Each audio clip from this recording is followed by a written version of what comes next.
पावसाळी अधिवेशनाआधी विधान परिषदेच्या सदस्य संख्येत आणखी भर पडणार आहे। स्थानिक स्वराज्य संस्थांच्या विधान परिषदेच्या 17 जागा संदर्भात पुढील आठवड्यात निवडणूक जाहीर होण्याची शक्यता आहे।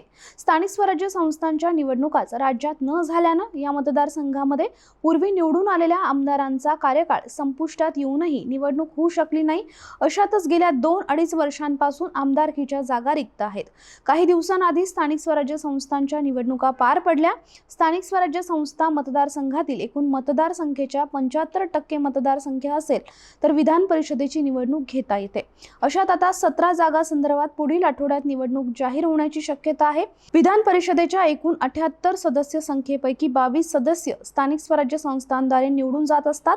पुढील मतदारसंघामध्ये निवडणूक होऊ शकते। यामध्ये सोलापूर, अहिल्यानगर, ठाणे, जळगाव, सांगली, सातारा, नांदेड, यवतमाळ, पुणे, भंडारा, गोंदिया, रायगड, रत्नागिरी, सिंधुदुर्ग, नाशिक, वर्धा, चंद्रपूर, गडचिरोली या जिल्ह्यांचा समावेश आहे।